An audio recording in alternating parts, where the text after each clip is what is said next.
این جشنواره میهمانان و شرکت کنندگان متفاوت را نسبت به سالهای گذشته به کنار خود جای داده است. از فرهاد دریا، آوازخوان پرآوازه افغان گرفته تا چهره‌های چون انجینر لطیف و لیما علم از سینماگران و بازیگران شناخته شده افغان.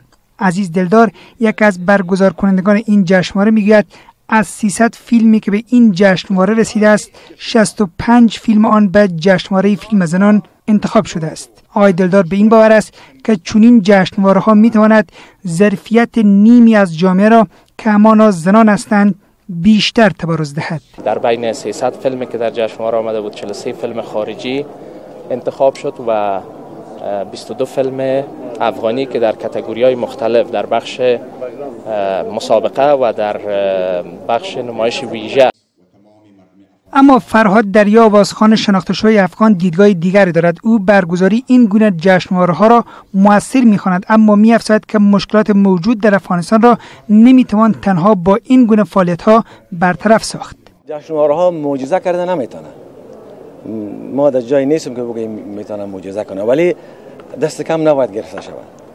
این امید می‌آفرینه، انگیزه خلق میکنه. هرات یک از ولایات در افغانستان است که پیشینه بزرگ هنری و فرهنگی دارد، اما این ولایت سالهاست که به مشکل نبود سینما و سالن معیاری تئاتر دچار است. تا قبل از دوره حکومت طالبان در بیشتر ولایات افغانستان سینما و سالن‌های تئاتر وجود داشت، اما حکومت طالبان وجود سینما را مغایر با شریعت اسلامی دانسته و آن را تخریب کردند.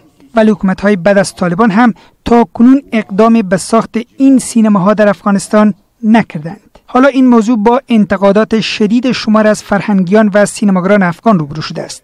رنورد زریاب، یک از نویسندگان افغان، انتقاد می‌کند که مشکلات مختلف در افغانستان تأثیر بسیار بدی روی هنر سینما و تئاتر افغانستان گذاشته، بعد که حالا هنرمندان با نبود سالن‌های معیاری تئاتر و سینما در این کشور روبرو هستند. امروز حتی در این سرزمین فرهنگ خیز و فرهنگ پرور هم سینما نداریم. جوانشیر ایدری، یک از سینماگران افغان، تاکید دارد که گسترش فرهنگ سینما و تئاتر در افغانستان می تواند تاثیرات مثبتی را روی زندگی جوانان افغان به وجود آورد و سوی دیگر دولت را متوجه نارسایی‌های موجود در افغانستان می کند. طبیعیه بس که یک کم دولت مردان بیدار میکنن، دوباره یک دوم دیگه ذهنیت خلق میکنن برای جوانا، برای مردم. با همه اینها باید گفت که جشنواره فیلم زنان در ولایت هرات با پیامی از رولا غنی، بانوی اول افغانستان، گشایش یافت و سپس فیلم کوتاه قمر با نام نخستین فیلم جشنواره به نمایش درآمد. این جشنواره تا 2 روز دیگر در ولایت هرات ادامه دارد، اما نه در قلعه اختیارالدین. برگزار کنندگان این جشنواره میگویند 2 روز دیگر این جشنواره را در سالن ابن سینا در مرکز شهر هرات دایر میکنند. اما معلوم شود که در 3مین جشنواره فیلم زنان چی فیلم‌های مستحق جایزه می‌گردند. شاپور صابر، رادیو آزادی، هرات.